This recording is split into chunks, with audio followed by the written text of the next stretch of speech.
A man walks into a cafe, restless, his eyes darting across the room as if expecting someone. A waitress asked him if he wants coffee, and he nodded. He keeps glancing, suspicious of everyone around him. Sit up straight and eat your food. You never listen. All you do is fool around.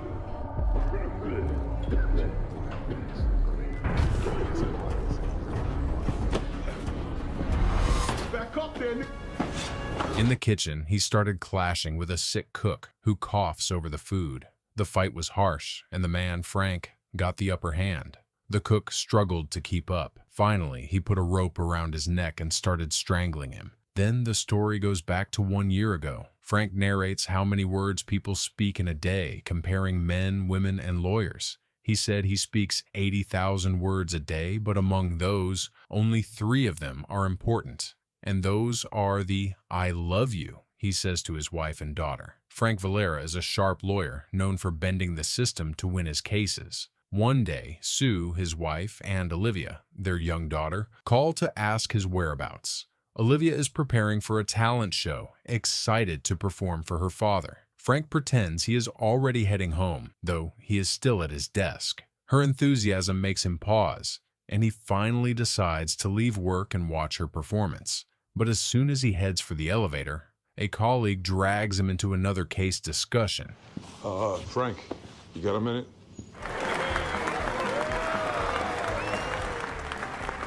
You know, luckily there was a case argued just recently.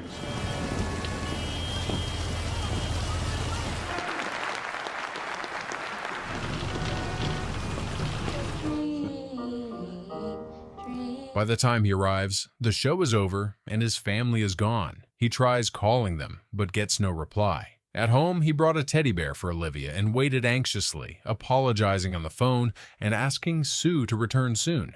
The night drags on until flashing police lights appear outside.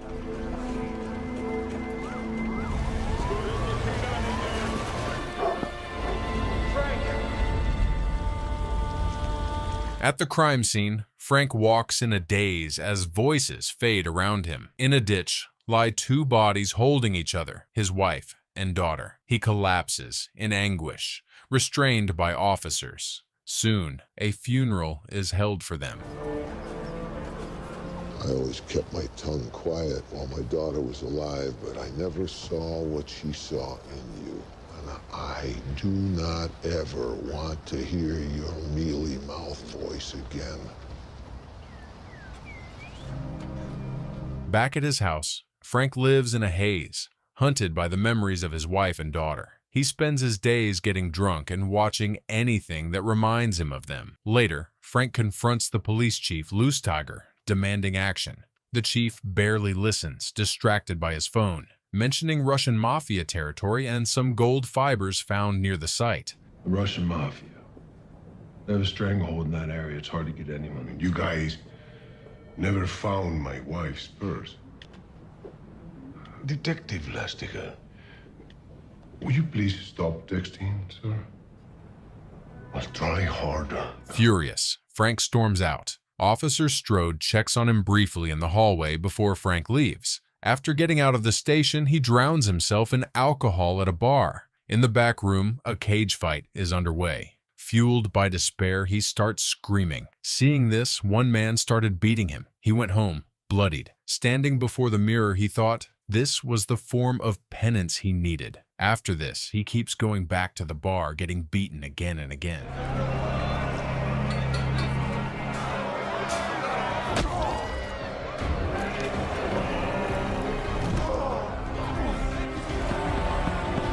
His downward spiral continued until his co-workers told him to take time off. They want him to work on his mental health, but in reality, he knows they just don't want him to be around anymore. Frank doesn't want to stay there anymore either. Defending suspected criminals is something he doesn't want to do anymore. After this, he kept going back to the fight, getting beaten every day. One day, Officer Strode came to the fight and found Frank on the ground, beaten. He helped him up and they sat in a bar drinking.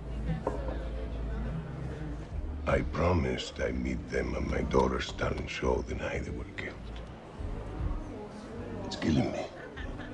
You following me or something? Your case has been reprioritized for now. It's hard. Case is dead? After his conversation with Strode, Frank walks back home. As he is walking, he stumbles upon a young girl. Shortly, a man came to take her, but Frank, suspicious of the man, attacked him. Soon, others started coming. The girl stabbed him in the leg and he fell into a bookstore. He quickly stumbled out of there as police cars rushed to the scene.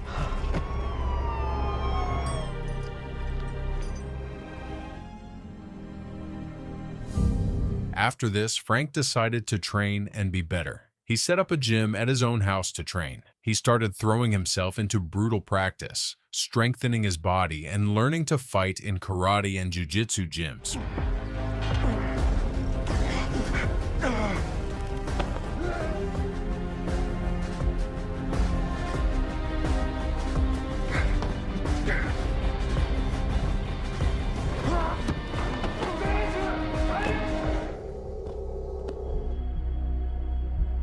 One night, he drives a black car back to the site where his wife and daughter were found. Parking beneath a bridge, he searches for anything he might have missed. In the silence, he notices a faint tapping sound. He realizes that the man he used to be, loud and distracted, would never have heard it. Following the noise, he climbs an antenna that leads to a small shack. Inside, it is clear someone has been living there.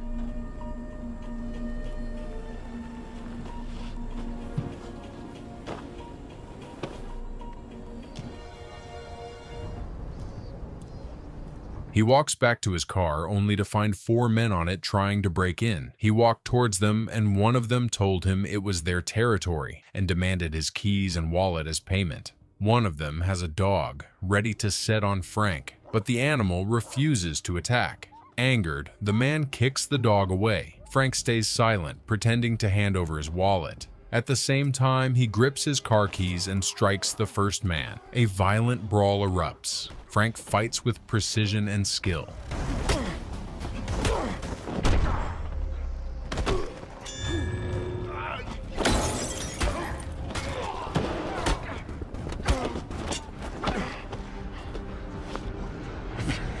He pulls out a photo of Sue and Olivia, showing it to the man he has pinned down, searching his face for recognition. There is none. Convinced he isn't the killer, he just knocks him unconscious. While he was distracted with this guy, another mobster rose and pointed his gun at him. Before Frank could react, he shot him in the stomach during the chaos. His strength faltered and collapses on the ground.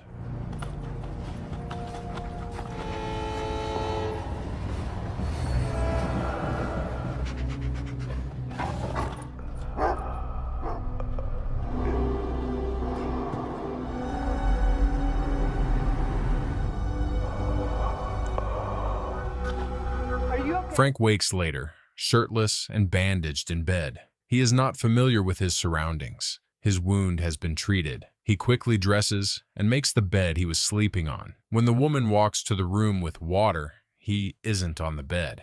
She then turned and saw him standing behind the door. The woman introduces herself as Alma, an emergency nurse who volunteers locally. Are you okay? Do you remember anything about yesterday? I found you lying in the road. You're lucky. The bullet only grazed you. Frank doesn't speak a word. He leaves, and outside he finds the same dog waiting. The dog follows him home. Frank gives him food. He then pins the photo of the man from earlier on a whiteboard, crosses out his face, and keeps searching for the next lead. In the crime scene photos, he saw that Sue's car window was rolled down. He wondered why the window was rolled down in the rain. Soon, the doorbell rings. Alma stands there, holding his wallet, reminding him she still needs to change his bandages. She found his address from his ID inside. After changing his bandages, he tapped her on the shoulder and walked away. Angrily, she told him he can't fool her by acting like he can't talk. She mentions overhearing him talk in his sleep, proof that he can speak, though he remains silent. Instead of answering, he hands her an invitation to the memorial service for his wife and daughter. I am so sorry.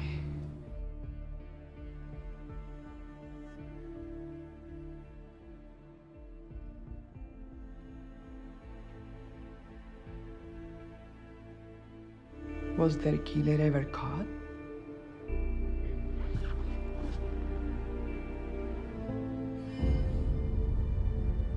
I know that area very well. Let me know if you need any help.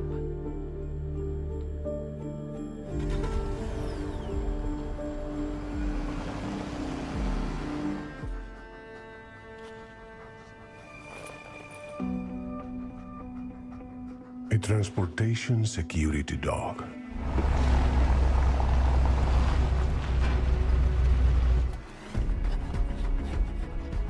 Still determined to track down answers, Frank goes back to the crime scene with the dog. He uses Olivia and Sue's clothes to give the dog a scent of what it is looking for. His search leads him to a manhole. Inside, he found Sue's purse. He then searches for the man who lived in the shack overlooking the crime scene. When he opens the door to the shack, no one was there. At night, he waited for the man to come back. He then saw him from a distance, the man coughing, going up the ladder. Frank went out of his car, but when he slams his car door too loudly, the man heard. He slips away before Frank can reach him. Frank later checks in on Alma, only to find she isn't at home. She's at the hospital, where a group of men confront her. They remind her of debts she owes and insist she cannot walk away. When she resists, one of them grabs her by the throat before finally letting go. Moments later, Frank arrives and takes her away. On the drive back, Alma explains that the shack Frank investigated belonged to a man known as Mr. Shivers. Yeah, I know this spot. It's Mr. Shivers' place. But I heard he works sometimes at the local diner as a fry cook.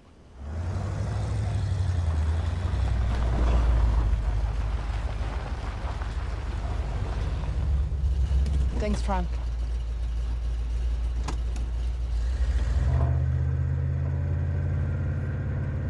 After Frank drops her off, Russian gang members corner Alma and demand she continue supplying them with stolen drugs. Frank intervenes, taking them down quickly. He points a gun at them, scaring them off. After they left, Frank demands an explanation.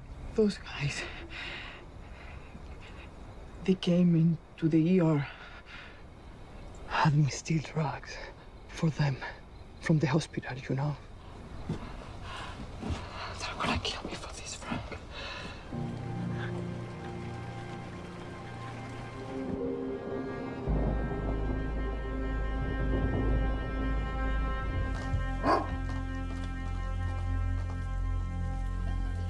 The next morning, Frank saw Alma cooking. Soon, they both sat for breakfast. As they are eating, she told him, even though she never worked with Shivers, she knows he has a distinct cough. The story goes back to Frank fighting Shivers.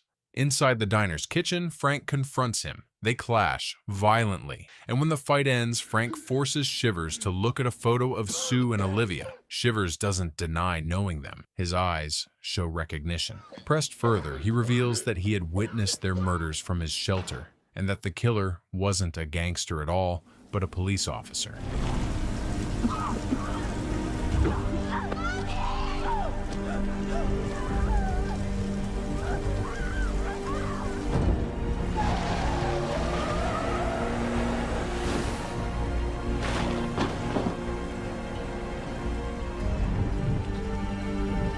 Killed them in the warehouse.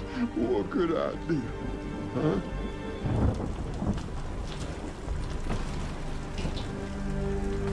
Got left behind.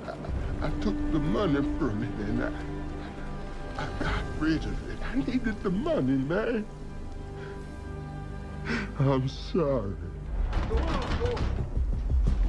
Frank bolts out the back of the diner as others rush in through the front. Determined to uncover the truth, he sneaks into the police station and discovers that Officer Hank Strode had been on patrol in the same district the night Sue and Olivia were killed. Suspicion grows.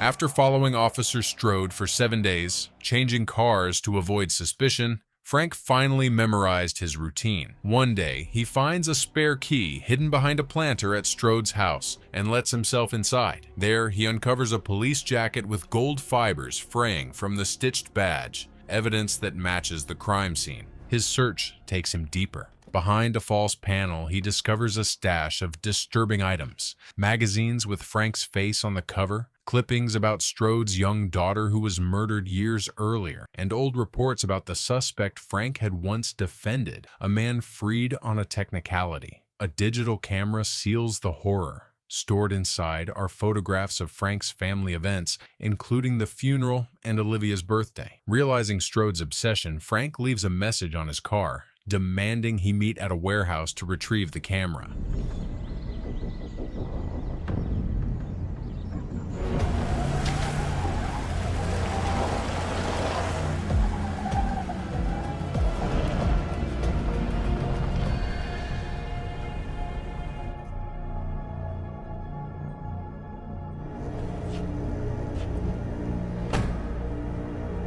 At the appointed hour, the two men face off. Officer Strode fired at him, but Frank dodged the bullet and hid. Strode then started telling him what he did. Frank defended a man who was freed and later murdered Strode's daughter. She was 12 years old, and she was murdered by someone who should have been behind bars. He then started taunting him, talking about Olivia and Sue to get him out of his hiding.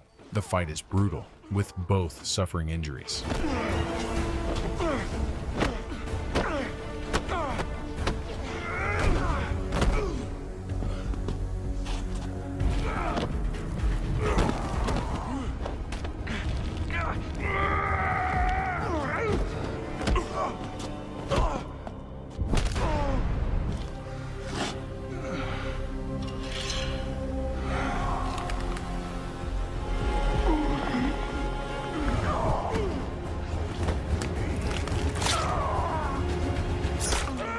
In the middle of the struggle, Frank remembers a lesson from Marcus Aurelius. True revenge is not to become like your enemy. With restraint, he spares Strode's life, knocking him unconscious instead of delivering a killing blow. Soon after, the news reports Strode's arrest and conviction. The police department admits that one of their own had betrayed the badge. Frank and Alma stand together at the graves of Sue and Olivia. For the first time, Frank breaks his silence, whispering a final message of love to his family.